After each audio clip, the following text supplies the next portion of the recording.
नमस्कार, मैं ज्योति श्रीवास्तव। आप देख रहे हैं सी न्यूज भारत। सागर जिले के देवरी में वीरांगना रानी अवंतीबाई लोधी की जन्म जयंती के अवसर पर शौर्य और सम्मान का भव्य नजारा देखने को मिला। हाईस्कूल से शुरू हुई विशाल शोभा यात्रा नगर के प्रमुख मार्गों से होती हुई मंडी प्रांगण पहुंची, जहां यात्रा का समापन एक विशाल आम सभा के रूप में हुआ। इस दौरान जगह जगह वीरांगना अवंतीबाई की झांकी का भव्य स्वागत किया गया। देखिए ये रिपोर्ट। मध्य प्रदेश के सागर जिले के देवरी नगर में रविवार को वीरांगना रानी अवंतीबाई लोधी की जन्म जयंती के अवसर पर भव्य कार्यक्रम का आयोजन किया गया। कार्यक्रम में देवरी क्षेत्र के साथ साथ आसपास के क्षेत्रों से बड़ी संख्या में समाज के लोगों ने भाग लिया। आयोजन को सफल बनाने में विभिन्न सामाजिक और राजनीतिक संगठनों से जुड़े लोगों ने भी सहभागिता की। कार्यक्रम के तहत हाईस्कूल से वीरांगना रानी अवंतीबाई लोधी की विशाल शोभा यात्रा निकाली गई। शोभा यात्रा नगर के मुख्य मार्गों से होते हुए मंडी प्रांगण पहुंची। यात्रा के दौरान जगह जगह रानी अवंतीबाई की झांकी का स्वागत किया गया। शोभा यात्रा के दौरान नगर में स्थापित महापुरुषों की प्रतिमाओं पर माल्यार्पण कर उन्हें श्रद्धांजलि दी गई और उनके योगदान को याद किया गया। मंडी प्रांगण में आयोजित विशाल आम सभा की शुरुआत वीरांगना रानी अवंतीबाई लोधी के चित्र पर माल्यार्पण के साथ हुई। कार्यक्रम को संबोधित करते हुए क्षेत्रीय सांसद राहुल सिंह लोधी ने कहा कि देवरी क्षेत्र में सामाजिक कुरीतियों को खत्म करने की दिशा में लगातार प्रयास किए जा रहे हैं। उन्होंने 13वीं जैसी सामाजिक प्रथाओं में बदलाव का उल्लेख करते हुए समाज के लोगों से शिक्षा और व्यवसाय के क्षेत्र में अपनी क्षमता के अनुसार आगे बढ़ने का आह्वान किया। वहीं लोधी क्षत्रिय समाज के प्रदेश अध्यक्ष जालम सिंह पटेल ने वीरांगना रानी अवंतीबाई लोधी के जीवन और उनके अदम्य साहस पर प्रकाश डाला। उन्होंने बताया कि रानी अवंतीबाई का जन्म 16 अगस्त 1831 को सिवनी जिले के मनकेहड़ी गांव में हुआ था। उनका विवाह रामगढ़ के राज परिवार में राजकुमार विक्रमादित्य सिंह लोधी से हुआ। पति के अस्वस्थ होने के बाद रानी अवंतीबाई ने अपने दोनों पुत्रों के संरक्षण के साथ रामगढ़ राज्य की जिम्मेदारी संभाली। 1857 के स्वतंत्रता संग्राम के दौरान अंग्रेजों की राज्य हड़पने की नीति का उन्होंने कड़ा विरोध किया और अंग्रेजी शासन के खिलाफ संघर्ष का नेतृत्व किया। रानी अवंतीबाई ने बड़ी संख्या में सैनिकों को संगठित कर अंग्रेजों के खिलाफ मोर्चा संभाला। खैरी के युद्ध में उन्होंने अंग्रेजी सेना को कड़ी चुनौती दी। बाद में अंग्रेजों के भारी सैन्य दबाव के बीच उन्होंने मातृभूमि की रक्षा के लिए अपने प्राणों का बलिदान दिया। कार्यक्रम में क्षेत्रीय विधायक ब्रिज बिहारी पटेरिया ने भी वीरांगना रानी अवंतीबाई के साहस और बलिदान को याद किया। इसके अलावा लोधी क्षत्रिय समाज के युवा प्रदेश अध्यक्ष सर्वजीत सिंह कानूनी, तृप्ति लोधी, गुड्डू आमोदा सहित अन्य वक्ताओं ने भी रानी अवंतीबाई के जीवन और संघर्ष पर प्रकाश डाला। वक्ताओं ने समाज के लोगों से शिक्षा को प्राथमिकता देने, नशे से दूर रहने और सामाजिक कुरीतियों को समाप्त करने का आह्वान किया। बताया कि कल विधानसभा में और बतौर सांसद आप लोगों के बीच में पहुंच के दिल्ली में प्रतिनिधित्व कर रहे हैं, निश्चित ही हम गौरवान्वित होते हैं। आज जब वीरांगना रानी अवंतीबाई जी के जन्म दिवस पर आते हैं, बलिदान दिवस पर आते हैं, तमाम प्रकार के भाषण होते हैं, उनने किस प्रकार से अंग्रेजों से लड़ाई दी, सब चीजें की, पर हर बार मैं अपने भाषण बढ़ाता हूँ और आप लोग जब भी मेरे भाषण सुनेंगे तो आपको लगेगा कि सामाजिक कार्यक्रम में मेरा एक ही शैली का भाषण रहता है। मैं हमेशा इस बात की चिंता करता हूँ कि जब हम यहाँ से देवरी से वापस जाए तो हम क्या लेके गए। आदरणीय जालम सिंह जी यहाँ बैठे हुए हैं, उन्होंने क्या आपको उपदेश दिया, आपके सांसद आए थे, आपको उन्होंने क्या बताया। अभी गोविंद बोल रहा था कि जयंती के विषय में, उस पर भी हमें चिंतन मनन करना है। गुड्डू भैया ने भी बहुत अच्छी बात करी, सुरेंद्र सिंह जी ने भी बात करी। तो जब रानी अवंतीबाई, राजा किशोर सिंह जी, राजा हृदय शाह जी जब थे तो उस समय अंग्रेजों से लड़ाई तलवार से थी। और वर्तमान में जो विधायक जी बोल रहे हैं कि जिस तरीके से जो समय चल रहा है, सोशल मीडिया का समय चल रहा है, एक एल्गोरिथम सेट कर देते हैं और फिर वही चलता है, तो उस पर भी हमें चिंतन करनी है। इस पर मैं अभी आगे आऊंगा, पर मैं यहाँ से देख सकता हूँ, मैं हर बार यही बोलता हूँ कि जितने लोग यहाँ बैठे हैं, कुछ प्रतिशत में लोग ऐसे होंगे जो शिक्षक होंगे, सचिव होंगे, पटवारी होंगे, पर 90% लोग यहाँ से मैं देख सकता हूँ किसान हैं। और किसान है, उनके नाम के साथ बड़े बड़े चीजें जुड़ी हुई है, कोई चौधरी है, कोई लंबरदार है, सब अलग अलग जुड़े हुए हैं। पर हम इस बात का मूल्यांकन करना पड़ेगा कि क्या वो स्थितियां बची हैं क्या। आज से 4 पीढ़ी पहले हम कहाँ थे, और आज कहाँ है। एक उदाहरण के तौर पर एक छोटा सा उदाहरण मैं देता हूं कि आज से 4 पीढ़ी पहले आपके पास 400 एकड़ जमीन हुआ करती थी और सामाजिक स्तर पर जमीन देखकर हम लोग विवाह करते थे। जब उनके 4 बच्चे हुए तो वो 100 एकड़ में विभाजित हो गई जमीन, तो 400 से वो 4 भाइयों में 100 एकड़ पे आ गई। और फिर जब उनके विवाह हुए और विवाह होने के बाद जब बच्चे हुए तो उनके 2 बच्चे हुए तो फिर वही 50 एकड़ पे आ गए तीसरी पीढ़ी पे। और चौथी पीढ़ी जब आई तो फिर उनके 2 बच्चे हुए तो 12-15 एकड़ एक व्यक्ति के पास है। और जब वो 5वीं पीढ़ी पर आया तो एक वो सामान्य किसान के रूप में बन के थे। समाज को इस बात की चिंतन करना पड़ेगा कि ऐसी स्थिति निर्मित क्यों हुई।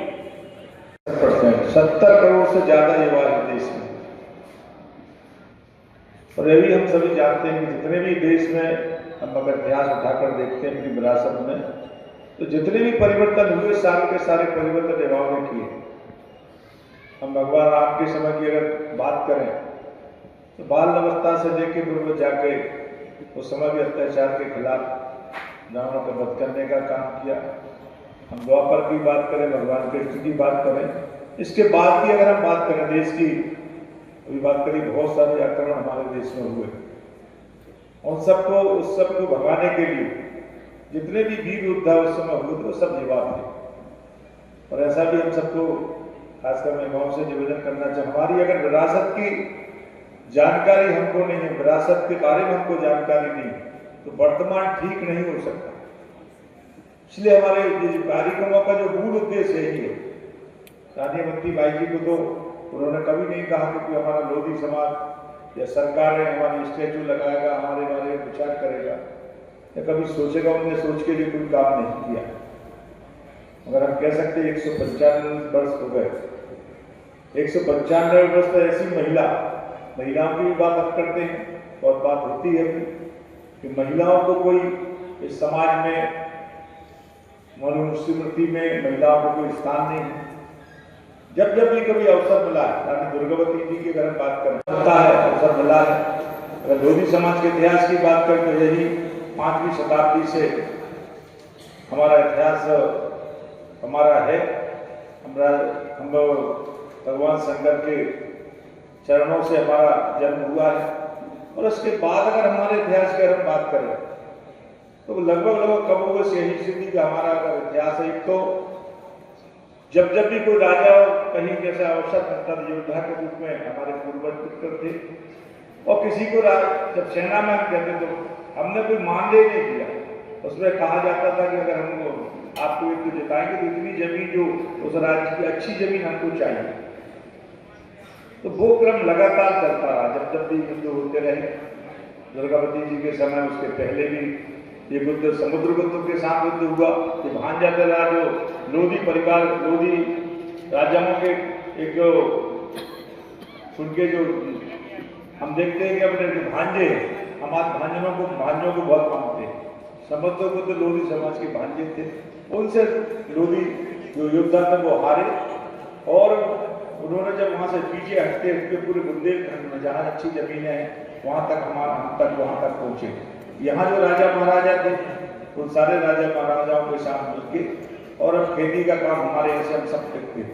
दूसरा, उसमें हमारे इतिहास में ये भी लिखा गया है कि आज भी हमारे जो ब्लड में फिजूल खर्ची हमारे साथ हमेशा से जुड़ी, जो आज भी हम देखते हैं। अभी कुरूपियों की जो बात होती है, शादी विवाह होते हैं तो हम बहुत खर्च करते हैं, सद्दू भोज में हम बहुत खर्च करते हैं, दिखावा करने का हम बहुत काम करते हैं, जो आज भी समाज में दिख रहा है, जो पहले से इतिहास में लिखा हुआ है।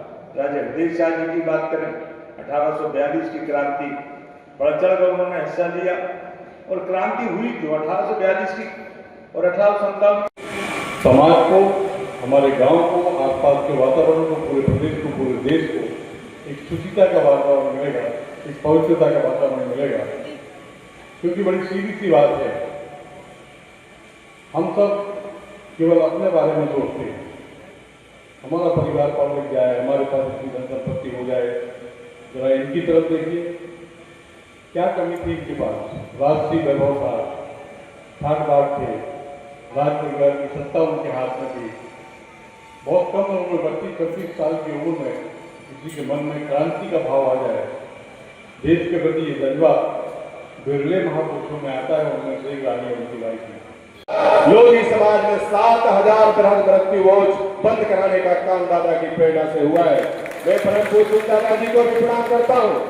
मंच पर मंचा से आपके और हम सबके विधायक देवरी विधानसभा क्षेत्र के जन जन के लाडले परम आदरणीय पंडित ब्रजधारी पटेरिया जी मेरे पिता तुल्य सम्मानी है, उनका प्रणाम भी करता हूँ, उनका स्वागत करता हूँ, क्योंकि वो हम सबके विधायक और जितने जनप्रतिनिधि बैठे हैं।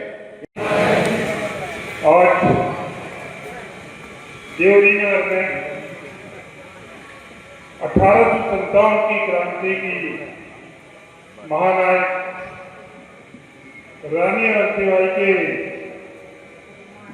जन्म जयंती के इस भव्य और विशाल कार्यक्रम में हमारे बीच में हमारे लोधी क्षत्रिय समाज के प्रदेश के मुखिया, प्रदेश के अध्यक्ष भाई साहब जालम सिंह जी, मुन्ना भैया, इस कार्यक्रम में हमारे दमोह लोकसभा क्षेत्र के लोकप्रिय और युवा। सागर से सीनू संवाददाता लाल की रिपोर्ट। देवरी में आयोजित ये कार्यक्रम वीरांगना रानी अवंतीबाई लोधी के शौर्य, स्वाभिमान और बलिदान को याद करने के साथ साथ समाज को शिक्षा, जागरूकता और सामाजिक सुधार का संदेश भी दिया।